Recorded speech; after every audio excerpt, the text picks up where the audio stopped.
Pak Yunus, Iya, iya Pak. Selamat sore menjelang malam Pak. ya sudah muncul materinya? Muncul Bapak. Oke, oke, oke. Aman, aman. Berarti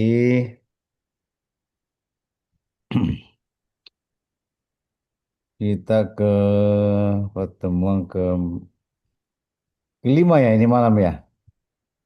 Iya Bapak. Lima ya.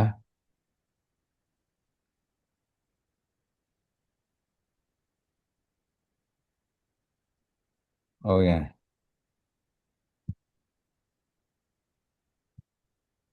terus kelima. Ya, tunggu-tunggu teman dulu yang lain. Kemarin kita sudah bilang 18 masuk. Ini Iya kalau Bapak. kalau 18.30 ya sama saja. Tidak ada perubahan. Yang ini salah pengertian. Dikira kita libur. Enggak kan? Iya Bapak. Ya. Oh, coba Pak Yunus buang suara di grup. Buang di Iya grup. Pak. Eh? Iya Bapak. Saya ada buang suara di grup nih Bapak. Ya, buang di grup bahwa ini apa Pak Dosa sudah ada siap.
Ya, selamat malam Mbak Dwi. Selamat malam, Pak. Kita mulai aja ya. Ini, Iya, Pak. ini nanti jam 7 lewat saya mau setengah 8 nanti saya mau berangkat. Saya ini sekarang sudah pakaian, saya tinggal tunggu jemputan. Iya, Ya, Pak. oke. Iya, Kita mulai aja ya. Nanti yang di belakang menyusul kalau dia berkesempatan. Baik, baik. kita mulai. Bismillahirrahmanirrahim. Assalamualaikum warahmatullahi wabarakatuh. Selamat malam Waalaikumsalam. Pak Yunus dengan Ibu Dewi. Terima kasih juga eh, ada saya lihat ini Pak Pak Tabuni. Malam ini kita lanjut kepada pertemuan kita di sesi kelima ya. Sesi kelima kita mencoba mendiskusikan tentang positioning dan diferensiasi. Ini istilah ini istilah bahasa Inggris di Indonesia kan ya. Sebuah perusahaan dalam memproduksi produk ya baru direncanakan dia sudah memikirkan tentang produk ini mau diposisikan di mana, apakah di produk itu atau perusahaan yang dibuat ini dia berada di atas perusahaan yang sudah ada yang sejenis ya, kan misalnya dibutuhkan positioning ini adalah produk yang sejenis ya. Contohnya contoh fisik. Ini sudah ada Hotel Balim Filamo, ya. Nah, orang mau bangun sebuah hotel, dia merencanakan yang mau dibangun ini positioningnya apakah di atasnya Balim Filamo atau di bawahnya, ya. Itu contoh nyata. Itu namanya positioning. Ya, produk yang produk yang ada di Balim Filamo itu kan produk utamanya kamar. Nah, ketika ada investor baru ingin membuka usaha baru, dia sudah merencanakan bahwa eh, produk yang akan diciptakan atau yang hotel yang akan dibuat, dia membuat posisinya di atasnya Balim Filamo atau di bawahnya. Nah, begitu juga produk-produk lain, ya. Seperti produk lain yang saudara lihat kalau masuk di supermarket, entah produk itu produk yang dimakan atau produk yang digunakan, itu kan sudah sudah banyak produk yang sejenis, cuma beda merek, ya. Nah, di situ juga dibutuhkan namanya diferensiasi, ya, perbedaan, different, kata-kata dari kata-kata different. I'm different with you are you. Saya berbeda dengan Anda. Ya, itu different. produk juga akan diciptakan seperti itu. Harus ada namanya diferensiasi supaya konsumen dia merasa mendapatkan nilai nilai tambah dari produk yang dibeli itu karena ada nilai perbedaan dari produk yang lain. Nah, itu salah satu syarat ya atau upaya strategi yang dilakukan orang ketika masuk ke pasar baru, ma- ke masuk masuk ke lingkungan pasar, ya. Seumpama sudah ada penjual rokok nih, ya. Mungkin Pak Yunus Yunus eh, Logo mau bikin juga bisnis rokok nih. Nah, tentu kan dia melihat rokok yang dibuat ini, ya, ini ini ini posisinya dulu. Apakah dia mau lebih mahal harganya daripada gudang garam, ataukah lebih enak rasanya daripada gudang garam? Kan itu kan eh, mempengaruhi harga ya. Kualitasnya dia lebih bagus, ya otomatis harganya lebih mahal.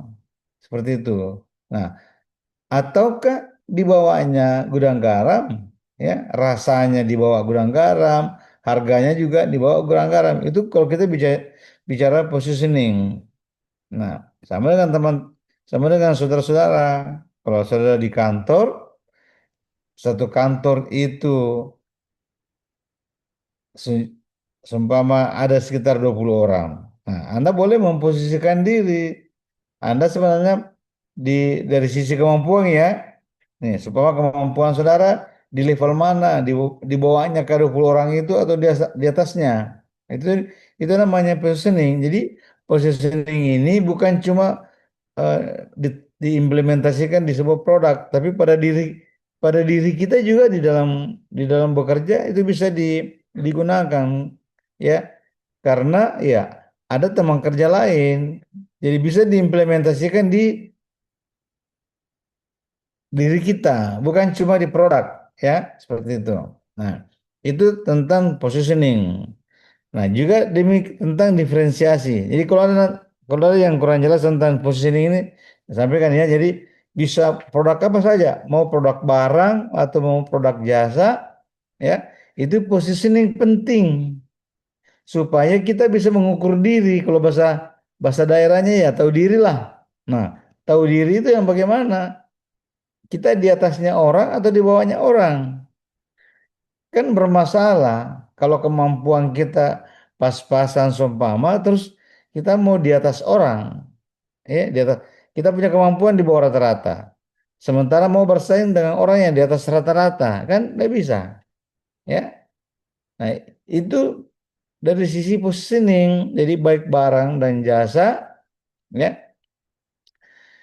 yang barang yang dimakan, barang yang dipakai, barang yang dinikmati, ya, yang dilihat, semua ya yang masuk dalam unsur bisnis itu dia harus memposisikan diri, terutama ketika orang masuk dalam sebuah daerah ya namanya masuk pasar ya, masuk pasar. Ya, kalau kita masuk sebuah daerah, buka cabang di sana, mungkin kita di daerah lain sudah ada cabang, ya, sudah ada cabang di daerah lain. Tapi kita masuk di daerah yang baru, itu harus memposisikan diri supaya kita bisa menempatkan harga sesuai dengan posisi kita. Taruhlah contoh seperti kendaraan, ya, antara motor Honda dengan Suzuki. Ya, Honda kan selalu memposisikan diri masih terbaik ya. Lagi kan dilihat lagi dari ada namanya CC ya. Baik motor maupun mobil itu ada besarnya CC. Itu bisa mempengaruhi harga perbedaan ya. Itu. Jadi banyak variabelnya ya. Banyak variabel yang bisa mempengaruhi untuk tentang positioning ini ya. Supaya lebih mudah orang bisa mudah eh, membuka cabang dari sisi konsumen juga itu ada kemudahan untuk bisa membeli. Seumpama kita sudah terbiasa menggunakan produk yang harganya 1 juta, tapi karena ada produk baru yang mencoba membuka eh, apa namanya, menempatkan diri, memposisikan diri di atas harga 1 juta, ya.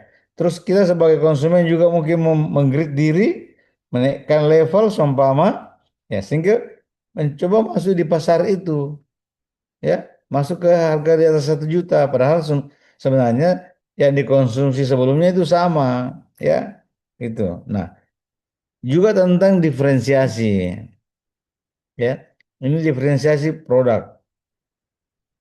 Produk yang sama, ya, sama-sama roti, sama-sama sampo, ya, sama-sama mobil, harga sama.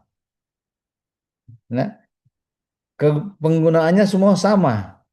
Nah, sekarang produsen atau pabrik, ya, berlomba-lomba membuat sebuah produk, mendesain produk yang ada diferensiasinya, ada nilai keunggulannya dibanding dengan produk sebelumnya, ya, ada perbedaan. Nah, termasuk saudara bisa implementasikan sehari-hari, ya. Buatlah diri Anda different, berbeda dengan teman sekantor yang lain. Nah, kayak unik kan? Nah, kayaknya lama-lama saudara menjadi unik karena kan beda terus. Orang baju orang baju orang baju-baju eh, suka orang baju kos, Anda selalu gunakan pakaian kemeja seumpama. Itu kan diferensiasi, ya. Kalau saya pribadi, ya, contoh, saya sejak besar, sejak dewasa, mulai kerja lah, ya. Saya mulai kerja, saya tidak pernah, walaupun jalan santai, waktu pergi pergi ke tempat acara, pergi ke eh, biasa kan istilah sekarang pergi nongkrong, ya, ya, ketemu teman di restoran atau di kafe, saya tidak pernah pakai sandal. Itu saya biasakan diri. Ya, biarlah lawan bicara atau teman yang lain pakai sandal, tapi saya mencoba konsisten. Saya tidak mau pakai sandal. Nah, itulah diferensiasi. Ya, karena itu berhubungan dengan hal yang lain. Kalau kita singgung, kalau kita bicarakan tentang masalah manajemen sumber daya manusia, tentang karakter building, itu lari ke sana. Karena kalau kita sudah pernah pernah bekerja apalagi sebagai pimpinan, ya, kita tidak boleh sembarangan karena suatu saat kita pergi ke mall ketemu relasi umpama, terus nilai kita pakai sandal, pasti wah, ternyata orangnya seperti ini. Nah, kan begitu. Jadi itu dijaga, itu diferensiasi contohnya. Nah, produk juga demikian, ya, harus ada diferensiasi. Seperti sekarang kalau masuk di supermarket, saudara-saudara, kan sekarang banyak susu susu bayi, ya, yang umur 1 tahun, 2 tahun, 3 tahun, kan itu banyak susu, ya, yang pengganti ASI. Nah, produsen itu membuat diferensiasi, berlomba mencari nilai. Dari awal kemarin kita bahas nilai. Nah, produsen ini memberikan nilai pada produk itu agar dia berbeda, ada diferensiasi dengan produk sebelumnya. Ya, mungkin seumpama selain terpenuhi asupan gizinya, nah, diberikanlah perbedaan bahwa orang minum susunya ini bisa lebih tinggi, bisa pertumbuhannya lebih tinggi. Nah, iklannya seperti itu, ya. Jadi terjadi diferensiasi dari produk sebelumnya. Itulah bedanya, ya. Jadi banyak contoh-contoh yang kita bisa gambarkan tentang diferensiasi, ya. Yang jelas diferensiasi ini ada unsur nilai di dalamnya ketika ketika orang menciptakan perbedaan dari sebuah produk. Karena kan produk sama, kecuali kalau produk produk monopoli, ya, satu pembeli, satu produk untuk semua pembeli, tidak ada masalah. Ya, dia mau buat diferensiasi, dia mau berinovasi di dalam dalam menciptakan produk baru, ya tidak ada masalah karena mungkin dia merasa menguasai pasar, ya. Dia tunggal, dia penjual yang tunggal. Tapi kalau penjual banyak dengan produk yang sama, ya, dia harus selalu berinovasi, ya. Selain diferensiasi, ya, dia memikirkan tentang positioning, ya. Itu kira-kira teman-teman, kemudian bisa dipaham, ya. Nah, selanjutnya ini hanya penjelasan yang saudara bisa lebih paham. Nah, mengembangkan dan melakukan komunikasi strategi positioning, ya. Nah, ini strategi pemasaran STP. S-nya itu adalah segmentasi, P, T-nya itu adalah targeting, P adalah positioning. Itu STP. Teman-teman, kalau ada usahanya lebih besar lagi sedikit ya, walaupun mungkin cuma warung makan, ya, warung makan. Contohnya di Wamena, saya lihat warung sudah mulai berdekatan, penjual handphone sudah mulai berdekatan, ya, mulai dekatan semua. Kan bisa STP-nya diterapkan, ya, segmentasinya, targetingnya, positioningnya bisa kita terapkan. Jadi strategi pemasarannya bagaimana menemukan beragam kebutuhan dan kelompok, ya. Terus setelah terpenuhi itu beragam kelompoknya, baru kita membidik ataukah menyasar pasar yang dapat dipenuhi secara superior, ya. Memposisikan penawaran, ya. Itu yang tadi saya bilang bahwa kita membuat penawaran harga ya sesuai dengan produk yang diposisikan, ya. Apakah produk ini di bawahnya pesaing ataukah di atasnya pesaing? Seperti itu, ya. Jadi STP, segmentasi, targeting, positioning itu harus luar kepala, teman-teman, ya. Itu harus luar kepala. Ini kalau kan ini kita bicara marketing, salah satu strategi di dalam pemasaran ya, selain bauran pemasaran, ya, selain bauran yang pernah kita bahas, produk, price, place, promosi. Nah, ada strategi. Strategi itu STP, segmentasi, targeting, positioning. Itu pemasaran. Dan ini bisa diimplementasikan dalam kehidupan sehari-hari kita. Ya, di dalam organisasi, di dalam di di kantor Anda bisa mengimplementasikan ini STP. Ya. Anda bisa memposisikan diri. Ya, yang penting saudara masih bawahan ya. Jangan Anda sebagai bawahan di kantor, Anda memposisikan diri sebagai kepala dinas. Nah, itu salah. Nah, itu bisa terkategori di situ, ya. Masih posisinya sebagai kepala dinas, kelakuannya kayak bupati, seumpama. Ya, nah itu kita harus tahu diri, ya. Mulai dari segi kemampuan, mungkin juga ada kalau yang ibu-ibu, ya, yang biasa mau oh, dari style gaya gaya seumpama mau memposisikan diri dengan teman-temannya lain, di atasnya, ya silakan aja. Yang penting punya kemampuan, ya seperti itu. Itu untuk positioning, ya. Oke, nih. Kita lanjut lagi, ya, dari nah, nah, tindakan merancang penawaran dan citra perusahaan, ya, agar mendapatkan tempat khusus di dalam pikiran sasaran-sasaran.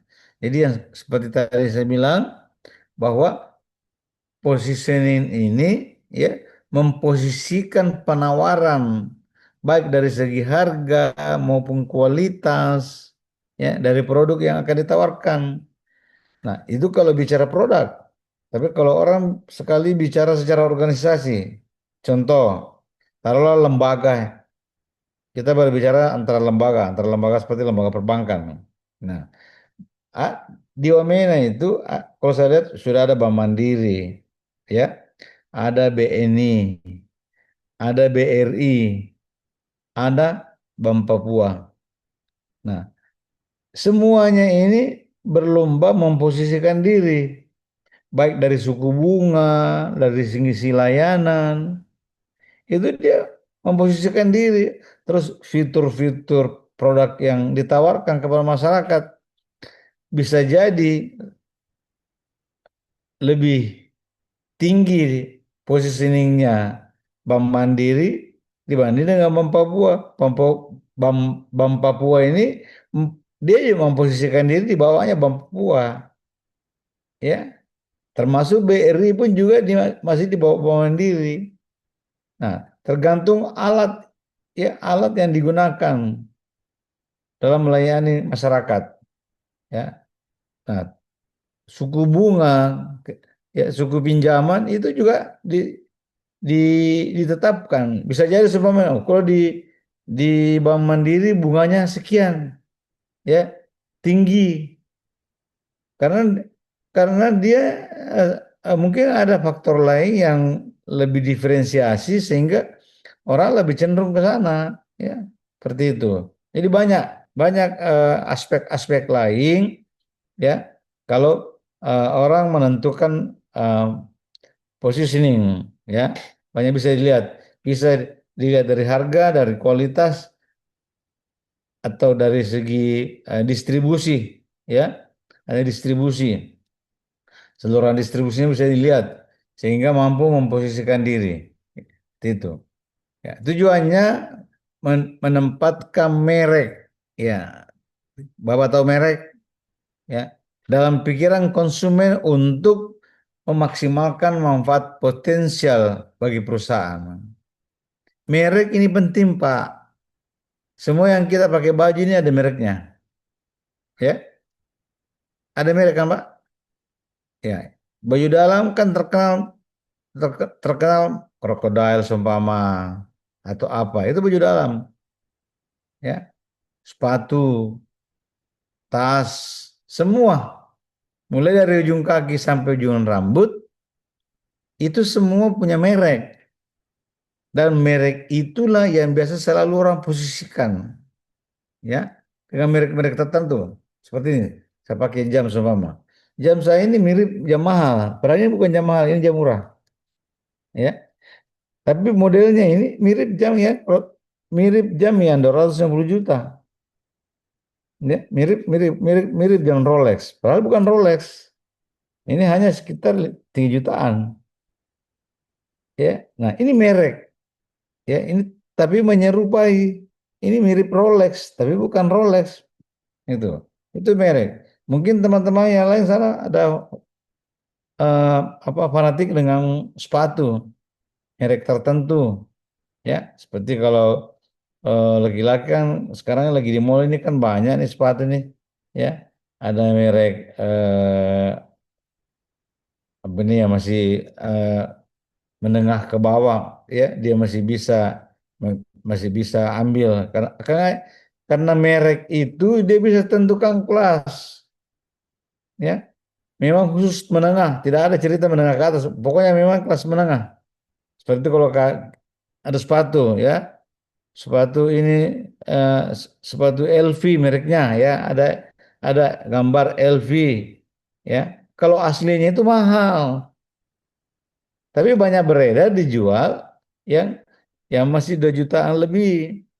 Yang kalau aslinya itu mahal, bisa sampai 30 juta. Itu sepatu, itu merek LV, itu, ya, Louis Vuitton itu.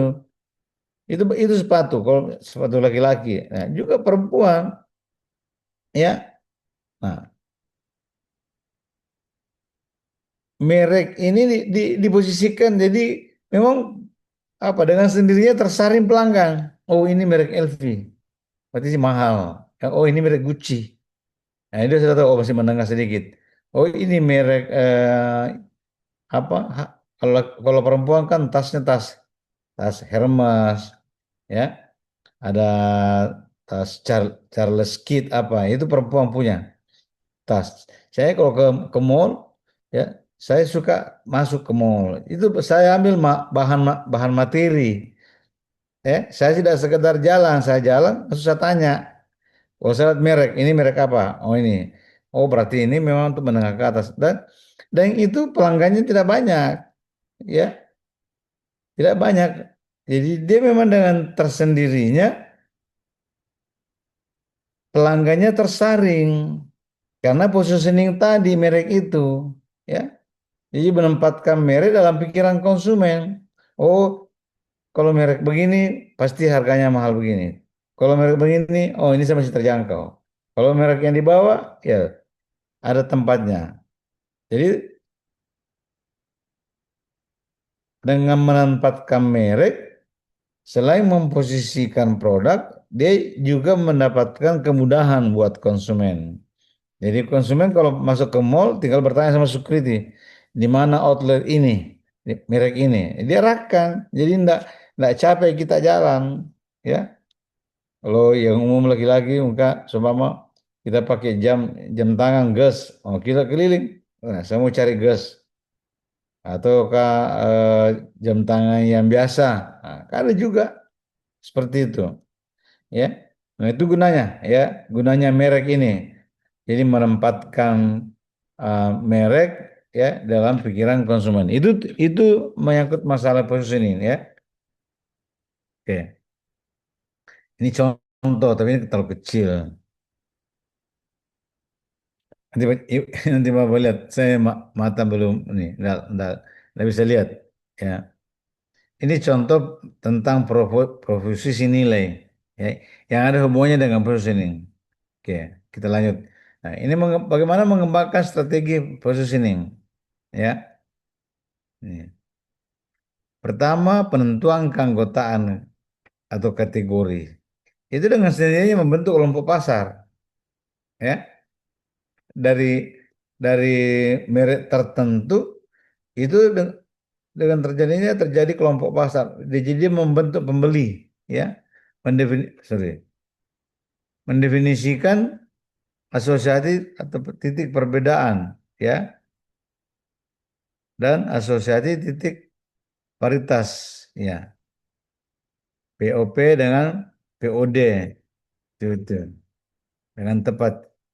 Ya, menetapkan keanggotaan kategori, ya, memilih dan pode, menciptakan pode. Nah, ini yang kalau mengembangkan strategi eh, positioning, ya, itu khususnya untuk perusahaan-perusahaan besar. Terus saya sampaikan kepada teman-teman semua, kepada Bapak anak ini Bu yang ada di virtual ini, bahwa eh, kalau eh, sekarang ya mau buka usaha di sana, nggak usah mikir yang saya sampaikan ini.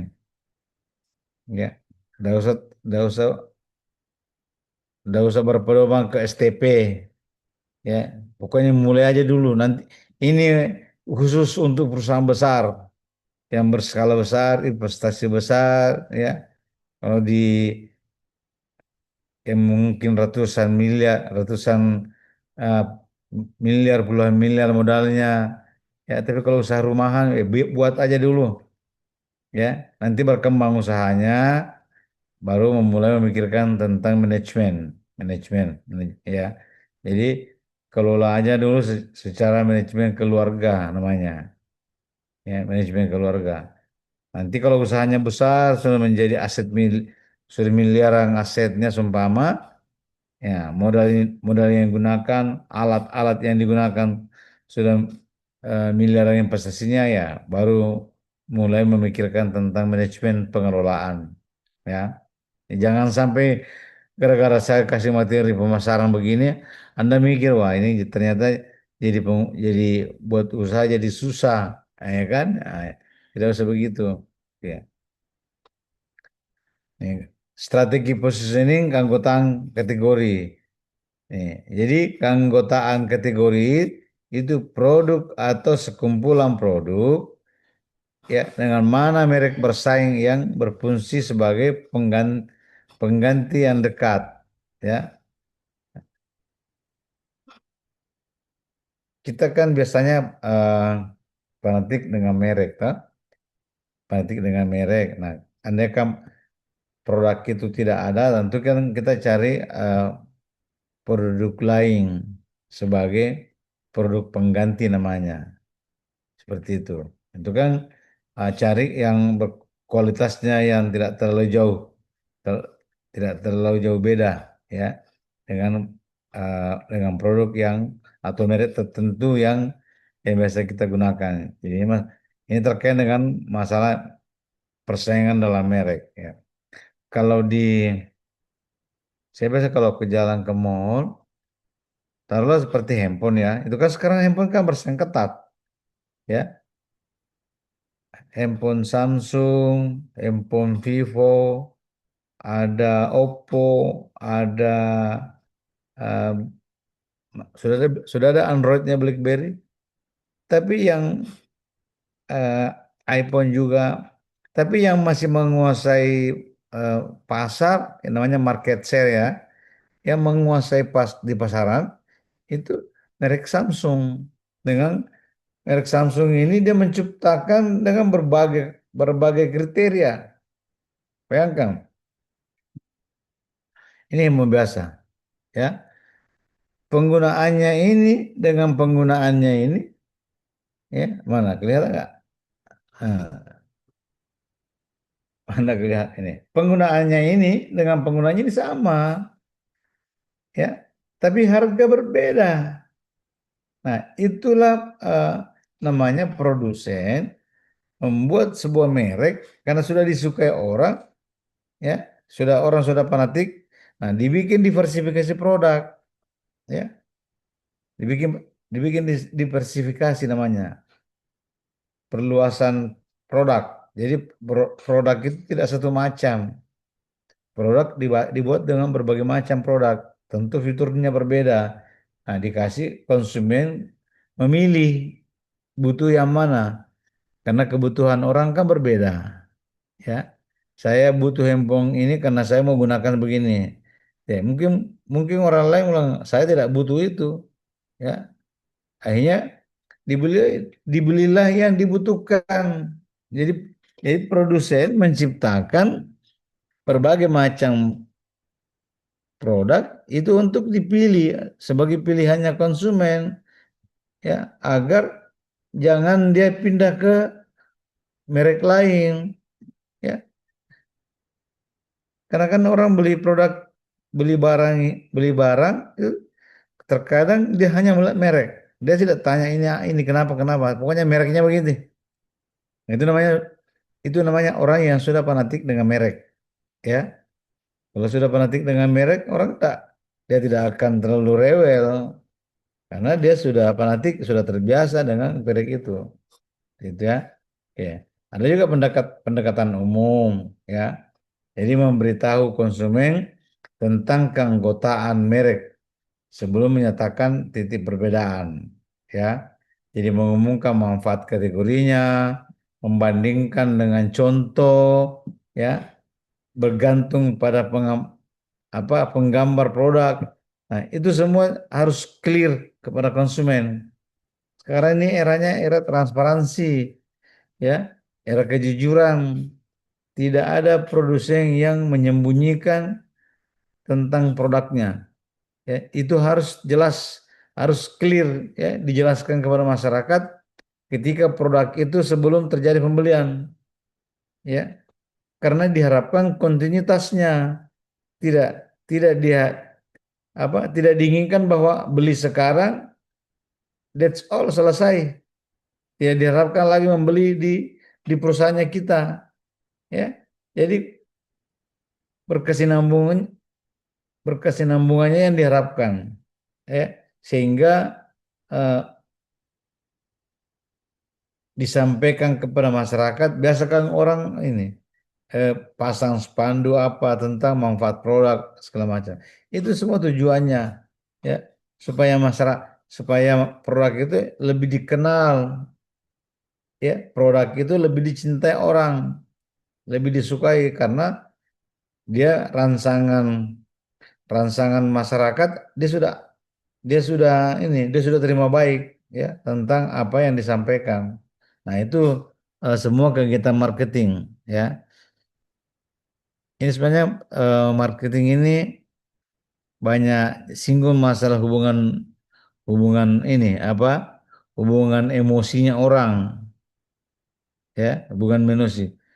Bukan bukan berbicara tentang sikap, tapi bagaimana merangsang emosinya orang karena kan ujung-ujungnya kepada pembelian ya, dengan rasa bahwa ada namanya kepuasan. Kepuasan itu intangible, tidak kelihatan, tapi Bapak bisa rasakan. Itu namanya kepuasan. Jadi kepuasan itu tidak dilihat, Pak. Ya, dia namanya intangible. Ya, ada namanya intangible. Dia tidak nampak, tapi dia kayak anu, apa namanya, kayak setan. Ah, dia ada tapi tidak ada. Ah, itu eh, kepuasan. Ya, orang bisa puas, tapi hanya bisa dirasakan, tidak dilihat. Ya, nah itu eh, makanya manajemen pemasaran berdiri sendiri. Ya, sebuah perusahaan besar. Ya, hampir sekarang kalau kita kayak mungkin teman-teman ada yang biasa ke Jakarta, lihat ya apa yang kita lihat itu semua kegiatan pemasaran. Meramaikan kota Jakarta itu kan kegiatan pemasaran. Ada billboard, ada desain-desain, itu semua kok konsepnya adalah pemasaran. Kadang-kadang orang bikin bangunan yang besar, i- itu tujuannya untuk merangsang orang. Kan di Jakarta kan seperti kita lihat banyak bangunan tinggi. Ini banyak bangunan tinggi ini apa sih semua sebenarnya? Itu bukan tempat tinggal. Ada memang yang apartemen, ya, ada yang apartemen, tapi ada yang semacam seperti sewa kantor. Satu gedung itu disewakan. Malah sekarang eh, didesain seperti kayak apartemen gedung menjulang, di bawahnya mall, di bawahnya mall, terus sekian lantai itu office, kantor, sekian lantai di atasnya lagi itu apartemen. Jadi sudah multifungsi. Tidak ada sekarang gedung karena kan tidak bisa membangun melebar, ya. Makanya kenapa banyak banyak bangunan yang menjulang karena sudah terbatas tanah. Tapi kalau kita di Papua ini kan masih luas, masih bisa membangun menyamping, ya, masih bisa membangun menyamping kiri kanan. Tapi kalau di kota besar kan tanah tanah sudah mahal, ya. Jadi orang membangun ke atas. Nah, Waalaikumsalam.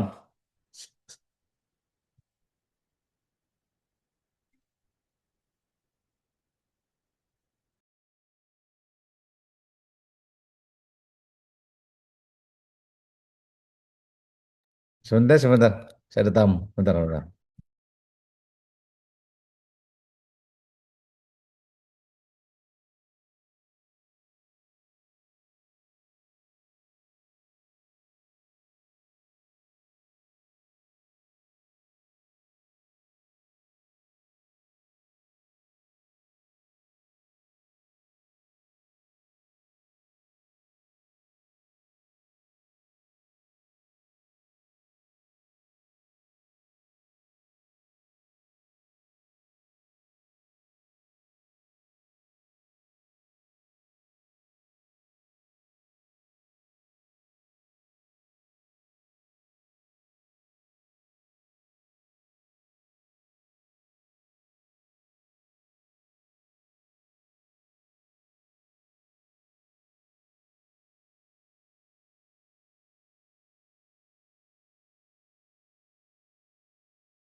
Ya, jadi saya lanjut ya. Minta maaf.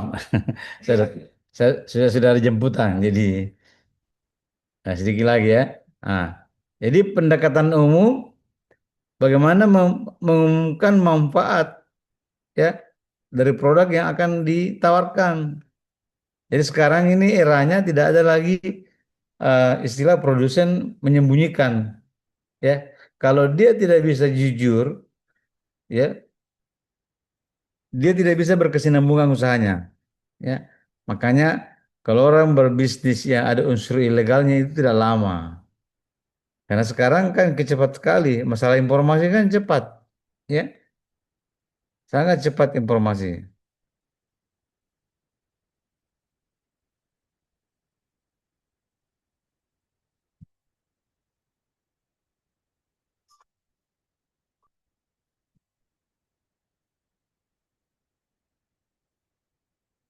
Ya, strategi positioning titik paritas, ya. POP adalah asosiasi yang tidak mesti unik untuk merek, ya, tetapi dapat dimiliki bersama merek lain.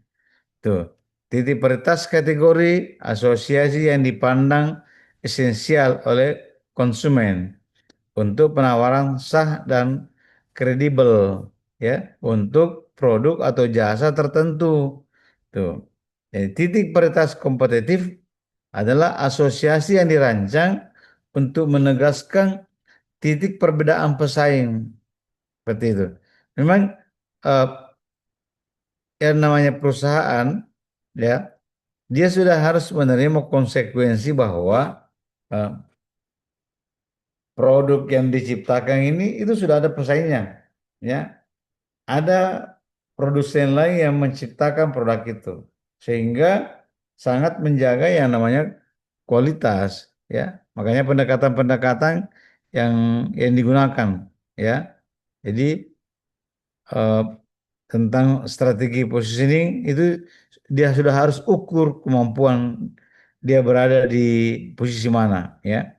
Ya, ini juga eh, positioning adalah atribut atau manfaat yang secara kuat diasosiasikan konsumen, ya, pada suatu merek tertentu. Dinilai positif dan diyakini tidak dapat ditemukan kesamaannya, ya, pada merek pesaing. Seperti itu. Jadi Polda harus mendemonstrasikan keunggulan yang lebih jelas. Seperti terjelaskan bahwa para konsumen dia berlomba untuk mengeksplain tentang manfaat, ya. Kekurangannya pun produk itu harus disampaikan ke orang. Ya, tidak boleh semuanya bagus semua. Kan tidak mungkin. Pasti kan ada juga kekurangannya. Ya, dalam arti tidak boleh begini, tidak boleh diginikan. Ya. Nah, inilah kadang-kadang orang belanja sesuatu produk, contohlah mesin mesin cuci. Ini kan sudah era digital, ya. Saat kita berbelanja produk itu, kita tidak tahu persis cara pengoperasian. Ya, ada SOP, ada standar operasionalnya. Bisa jadi dinyalakan dulu berapa menit baru diisi dan segala macam. Nah, tapi karena kita tidak tahu persis, tidak tidak menerima penjelasan dan juga kita tidak mau tahu, ya, sehingga baru seminggu dipakai rusak karena cara salah dalam cara pemakaiannya, seperti itu. Tidak mendapat penjelasan baik, ya. Oke, sedikit lagi ya. Saya agak cepat sedikit. Nah, saya masuk ke strategi diferensiasi, ya. Ini keunggulan kompetitif. Ini penting, ya. Keunggulan kompetitif, kemampuan perusahaan untuk bekerja dalam satu atau lebih cara yang tidak dapat atau tidak akan disamakan oleh pesaing. Ya, itu namanya keunggulan kompetitif. Artinya keunggulan kompetitif ini dia lebih dari perusahaan yang ada. Kalau keunggulan komparatif, ya, itu sama, ya, sejajar, setara, jadi dia bersaing sama, ya. Malah lagi ada namanya keunggulan absolut. Jadi komparatif dan kompetitif. Nah, sekarang ini saudara-saudara semua, ya kan saudara kuliah, ya tentu saudara mencari keunggulan, ya, mencari keunggulan, minimal keunggulan kompetitif. Karena satu satu organisasi di kantor itu kan sekian banyak orang, ya. Jabatannya kan terbatas.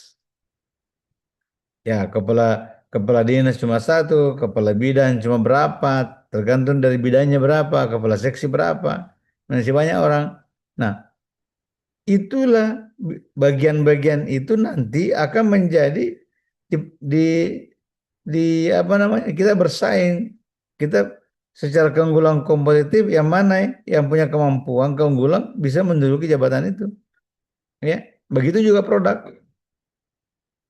produk ini mampu nggak bersaing, anda kan terjadi ekspor seumpama, ya, mau dikirim ke China, kirim ke Malaysia atau kirim ke Singapura, apakah produk tertentu yang diciptakan ini mampu bersaing dengan produk yang ada di Malaysia? Nah, sehingga keunggulan kompetitif dari sebuah barang itu benar-benar harus terjaga. Bahkan itu sebenarnya dari badan badan badan sertifikasi itu dia dibuat standarisasi ketika barang itu mau diekspor, ya, karena dia harus memiliki keunggulan. Nah, jadi keunggulan kompetitif yang kedua harus bertahan lama atau meningkatkan sebagai papan lontar, ya. Kan kalau produk, ya, terutama ya produk makanan, baru 1 hari sudah basi, ya. Itu kalau makanan seumpama. Makanya biasanya kalau makanan itu ada valid on-nya, batasannya, ya seperti itu. Nah, selanjutnya kom- keunggulan kompetitif itu diterjemahkan menjadi keunggulan pelanggan, ya. Itulah manfaat yang didapatkan pelanggan, ya, dari keunggulan-keunggulan yang ada. Nah, dimensi diferensiasi ini, diferensiasi personal, ya, seperti Singapore Airlines, ya, Pizza Hut, ya. Di Wamena kan belum ada Pizza Hut, ya.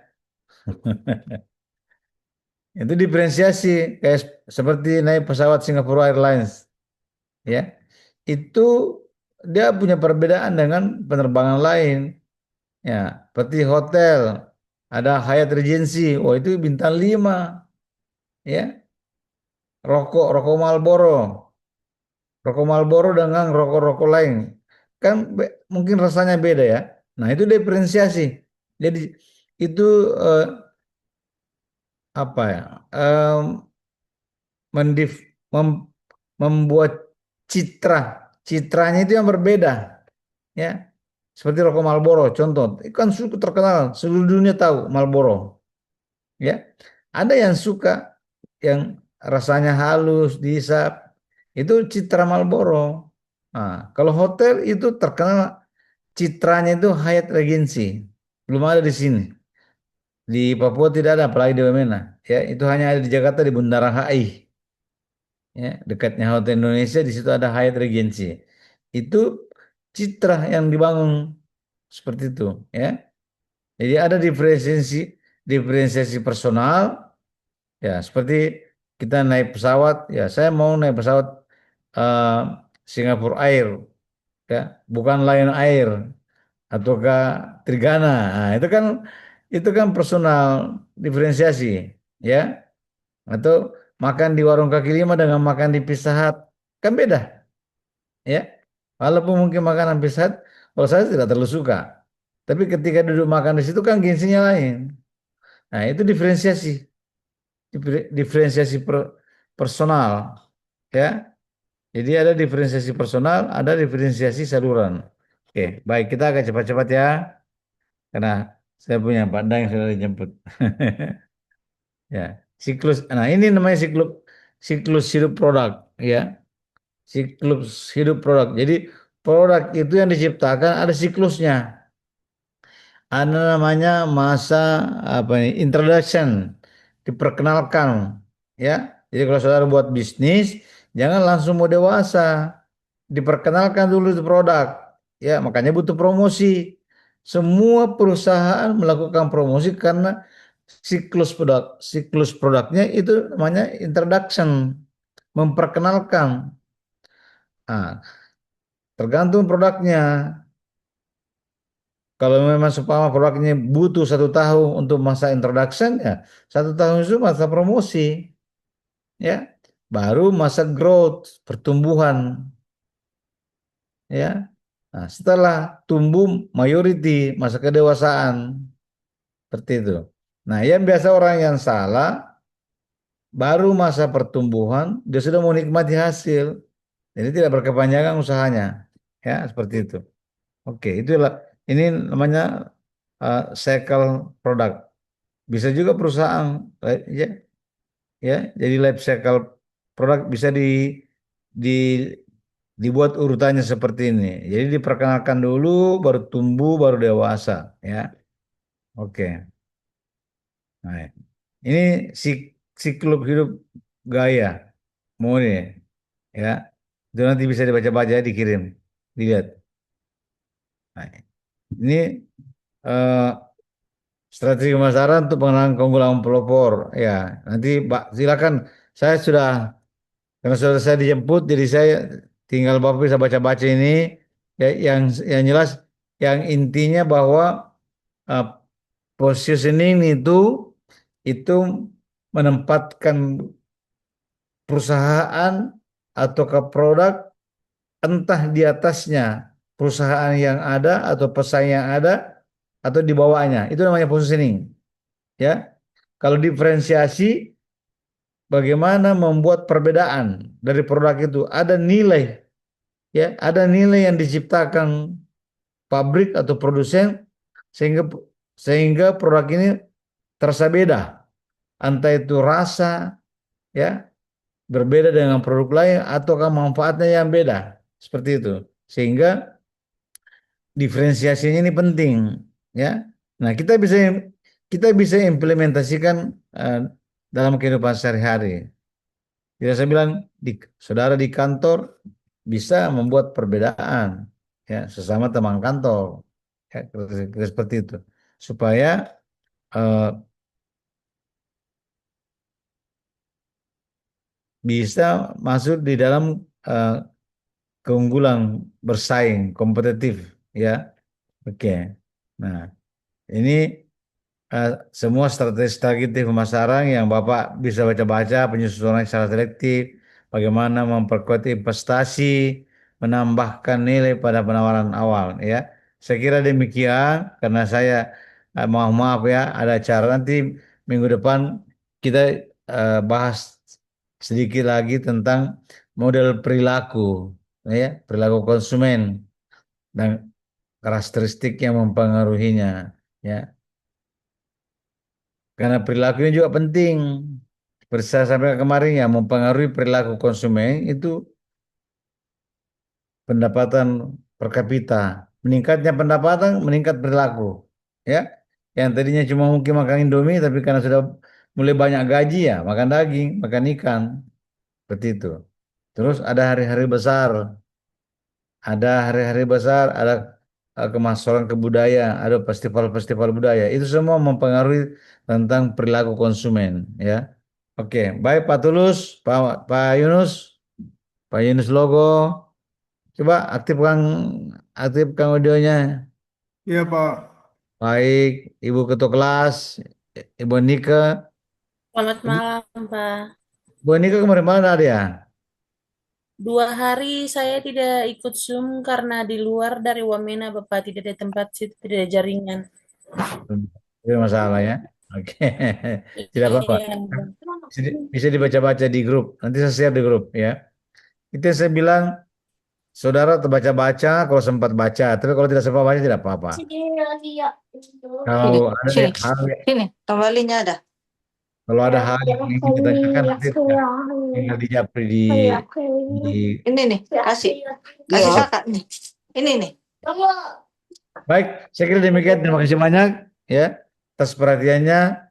Semoga sehat-sehat semua. Sampai ketemu Terima kasih. sore, ya. Terima Baik, kasih, Pak. Terima malam. kasih Bapak. Prof. Hmm. Halo.